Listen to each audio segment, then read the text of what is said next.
성경의 핵심 진리 8번째 종합적인 결론, 마태복음 13장 비유, 최종 마지막 정리, 6번째 시간, 그물 비유, 종합적인 것으로서 추수 때를 가리키는 비유입니다. 이것만 이제 정리하면 기본 진리 8과목과 요한계시록을 다 끝내게 됩니다. 자, 그물 비유를 말씀하셨어요. 13장 47절에서 50절입니다. 또 천국은 마치 바다에 치고 각종 물고기를 모으는 그물과 같으니, 천국이 뭐라고요? 그물과 같다. 그물에 가득함에 물가로 끌어내어 앉아서 좋은 것은 그릇에 담고 못된 것은 내어 버리느니라. 세상 끝에도 이러하리라. 천사들이 와서 의인 중에서 악인을 갈라내어 풀무불에 던져 넣으리니 거기서 울며 이를 갈미 있으리라. 자, 지금 6번째 비유인데, 첫 번째 비유는 마음밭 4가지였어요. 우리의 영적 성장 과정을 보여주는데, 하나님의 천국 복음이 어떻게 우리 안에서 씨앗을 맺고 열매를 맺고 이제 천국에 들어가게 되는지 4가지의 과정을 보여줬고요. 두 번째, 세 번째, 네 번째는 좋은 씨가 잘 열매 맺어서 천국에 들어갈 좋은 열매를 맺게 된 사람들. 그래서 장성한 겨자나무 비유, 이것은 뭐였어요? 점진적으로 성장한다는 거, 하나님께서 하나님 나라 확장에 기둥처럼 쓰신다는 거, 공중에 나는 새들이 깃들어서 거기서 양육을 받는 내용으로 했고요. 그 다음에 세 번째 비유인 누룩 비유에서는 가루 섬 아래 누룩을 넣어서, 이 누룩은 하나님의 말씀이에요. 말씀이 점점 부풀어 올라와서 내면의 변화, 인격의 변화, 하나님의 빛을 이제 받아서 그 빛된 삶, 빛의 자녀처럼 변화되는 것을 보여주고 있는데, 점진적인 변화라는 거. 가루 서말이라는 건 엄청나게 많은 떡을 만들 수 있잖아요. 그걸 나눠준다는 의미로서 남에게 뭔가 줄 수 있는, 베풀 수 있는 선한 빛된 삶을 가리키는 표현입니다. 네 번째 비유는 진주 보화 비유. 이것은 하나님의 생명이 보화인데, 이 보화를 얻기 위해서는 모든 소유를 다 팔아서 얻어야 된다는 거예요. 그만큼 모든 걸 다 팔 만큼 하나님을 사랑하고 하나님을 주목하고 집중하고 하나님 나라를, 천국을 침노에 들어간 사람들이 얻을 수 있는 게 예수님의 생명이라는 거예요. 오늘날 예수 믿으면 다 예수님의 생명을 가진 줄로 착각하는데 아닙니다.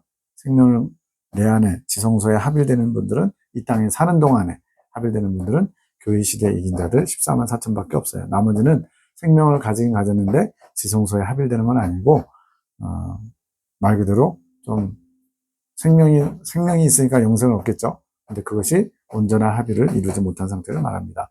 다섯 번째 비유에서는 가라지 비유로서 이렇게 잘 성장하다가 잘못된 길로 간 사람들. 처음부터 그런 게 아니고 나름대로 높이 성장하다가 어떤 분기점에서 정욕을 추구하다가 타락해버린 자들, 그들을 가라지 비유로 설명하고 있고, 오늘은 이 그물 비유를 통해서 이러한 좋은 물고기, 그리고 여기는 나쁜 물고기도 있죠.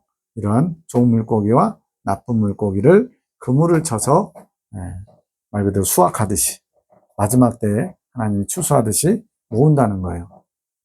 근데 여기서 못된 물고기가 어디에 들어와 있냐면 바로 그물 안에 들어와 있다는 게 중요해요. 즉 불신자들 얘기가 아닙니다.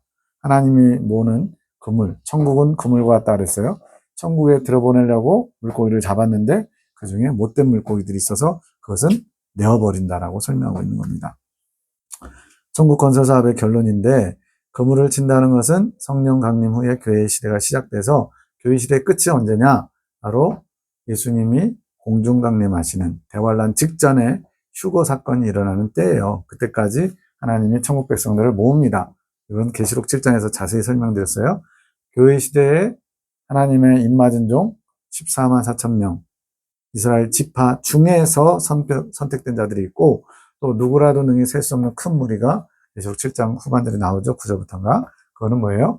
로마서 11장에 있는 것처럼 이방인의 수가 충만하기까지, 즉 구원받는 이방인의 수가 채워지기까지 이스라엘 백성들의 덜어는 완악하게 됐다. 즉 누구라도 능히 셀 수 없는 큰 무리가 있고, 누구라도 셀 수 있는 14만 4천 명의 하나님의 입맞은 종이 있고, 이런 14만 4천 명과 능히 셀 수 없는 큰 무리를 모으는 기간이 언제예요?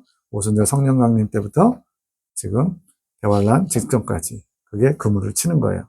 그 그물 안에 이제 물고기가 들어와서 모읍니다. 이게 교회 시대예요.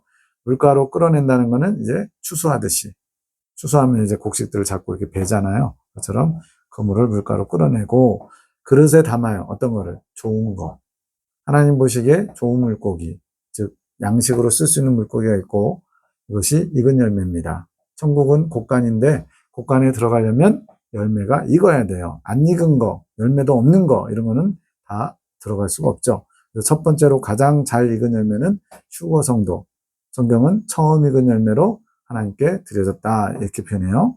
그리고 두 번째 익은 열매는 대환란 통과 중에 후 3년 만에 적그리스도에 의해서 핍박받으며 순교한 자들. 그거는 이제 계시록 14장에서 예수님께서 공중에서 날카로운 낫을 휘둘러서 순교자들을 추수하시는 장면이 나옵니다. 그리고 세 번째는 대환란 끝까지 통과하면서 다 익은 사람들. 이들은 이제 계시록 19장에서 예수님 백마군대, 이 백마군대는 휴거성도들이에요. 이미 대환란 직전에 휴거돼서 공중에서 시온산에서 14장에 함께 예수님과 있다가 19장에서 백마군대로 내려와서 죄악세상 심판하는 심판주에 동참하는 겁니다. 그들이 내려와서 죄악세상을 심판할 때 다 익은 세 번째 익은 열매 대환란 통과자들이 예수님께 추수되는 거예요. 이 첫 번째, 두 번째, 세 번째 다 이 익은 열매들을 예수님이 직접 추수하신다는 것이 은혜입니다. 왜 그러냐면 14장에 가면 다른 또 추수가 나와요.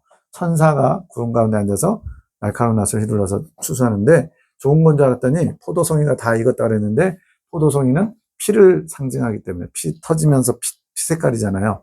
그래서 그 피가 말 굴레까지 어깨나 이 키 높이죠. 그 정도로 돼서 1600수사지연인가요? 흘렀다.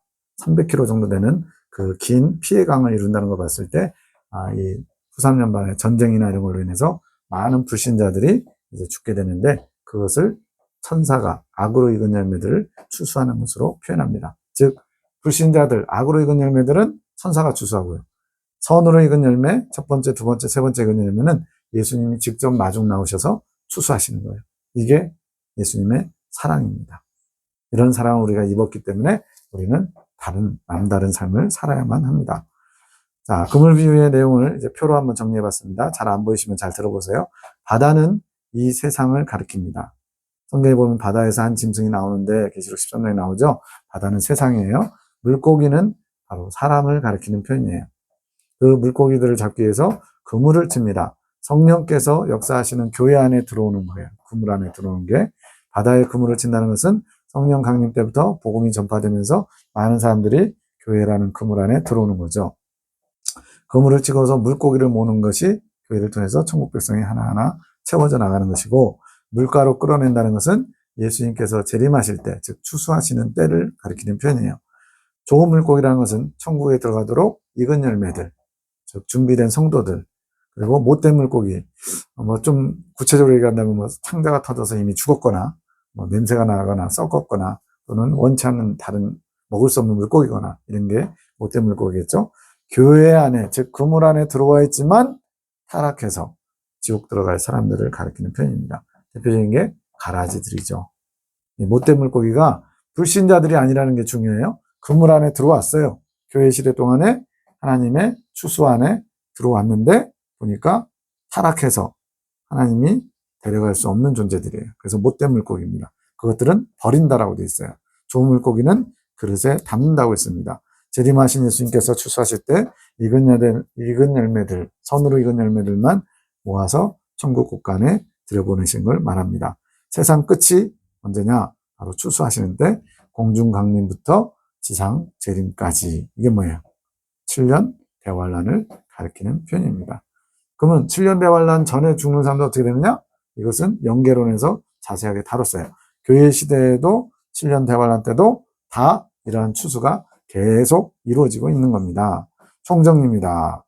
자, 서론에서 씨 뿌리는 비유로 좋은 밭을 우리에게 요구하시는 거예요. 길가는 불신자, 돌밭은 좀 믿다가 오히려 다시 세상으로 나가버린 탈락한 사람들. 이분들은 타락한 게 아니고 탈락이에요, 탈락. 좀 성장하려다가 싹은 났는데, 즉 예수님을 영접한 경험은 있는데 어려움과 핍박이 있으니까 예수님 안 믿어가지고 교회를 떠나버린 사람들. 이런 사람들은 돌밭이에요. 가시덤불밭은 이제 그 첫 번째 날을 잘 마치고 안정적인 생활. 그것이 이제 8단 진복에서는 마음이 온유한 자는 복이 있나니 땅을 기업으로 받을 것이며, 나름대로 교회에서도 인정받고 세상적으로도 안정적인 삶을 사는 사람들, 대다수의 기독교인들이 여기에 해당합니다. 근데 그 너머가 있어요. 세상의 염려와 재래의 유혹을 상징하는 가시덤불을 지나서 하나님이 원하시는 30배, 60배, 100배의 결실을 하는 좋은 밭이 되기를 주님이 원하시는 거예요. 우리는 열심히 달려가야 됩니다. 내가 지금 돌밭인지 또는 가시덤불밭인지 지금 벌써 옥토가 됐는지 자기 자신을 잘 성찰하시고 하나님이 원하시는 밭을 일구도록 열심을 내야 돼요. 자, 본론으로 돌아와서 이제 세 가지 비유는 선으로 익은 열매들을 가리키는 표현입니다. 겨자씨 비유, 연단받아서 점진적으로 장성한 나무가 되는 과정, 이거는 외적인 면을 가리키는 거고요. 누룩 비유는 빛을 받아 내면이 빛으로 정결케 돼서 인격의 변화, 이거 꼭 도덕, 윤리를 말하는 건 아닙니다. 내면이 정결케 돼서 하나님이 기뻐하실 만한 그런 아름다운 내면을 갖추는 거, 정결하게 된 거, 좀 내적인 면이고요. 진주보화 비유는 소유를 다 팔아야만 하나님의 보화, 생명을 얻을 수 있다는 교훈. 이거는 실제적으로 정말로 내가 주님을 위해서 모든 소유를 다 팔아야 돼요. 물질적인 것만 말하는 게 아닙니다. 나의 육성, 하나님을 기쁘시게 하지 못하는 이 땅에 속한 것들, 마귀와 타협하는 것들 다 내려놔야 돼요. 쉬운 길은 아닙니다. 그러나 진정으로 생명의 가치를 안다면 누구든지 이것을 사모하며 달려갈 수 있겠죠. 그리고 이제 다섯 번째 비유는 악으로 익은 사람, 가라지 비유를 가리킵니다. 거짓 배부름 기억나시나요? 거짓 선지자, 배도자, 불법을 행하는 자, 음녀, 그리고 적그리스도. 이 하나, 둘, 셋, 넷, 다섯. 자, 그물 비유. 이것은 이 선으로 익은 열매와 악으로 익은 열매를 더 종합적으로 마지막 때, 추수 때, 즉 대환란 때 하나님이 가르친다는 거예요. 대환란 전후로. 그물 밖의 물고기는 지옥 백성들입니다. 스가랴 13장 8절에 보라 내가 온 땅의 3분의 1은 멸절하고 3분의 1은 거기 남으리니 그들을 은같이 시험하고 금같이 연단하여서 저를 내 백성이라고 나는 그들의 하나님이 된다. 이런 표현이 있어요. 그래서 3분의 1 멸절당하는 지옥 백성들을 그물 밖에 있는 물고기. 우리의 관심은 그물 속에 있습니다. 거기에 좋은 물고기는 대표적으로 교회 시대의 이긴자들 14만 4천 명, 또 두 번째 근열매 순교자, 세 번째 근열매 대환란 통과 성도 다 천국 들어갈 수 있도록 익은 겁니다. 나쁜 물고기 뭐냐? 적그리스도와 큰 음녀, 7머리 10뿔짐승, 2뿔짐승, 그리고 666명의 가라지들, 땅의 임금들, 땅의 음녀들, 이들이 나쁜 물고기입니다.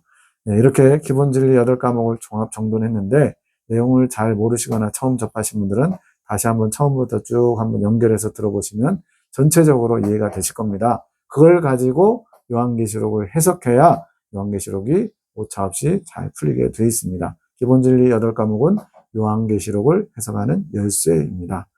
장시간 고생하셨습니다. 감사합니다.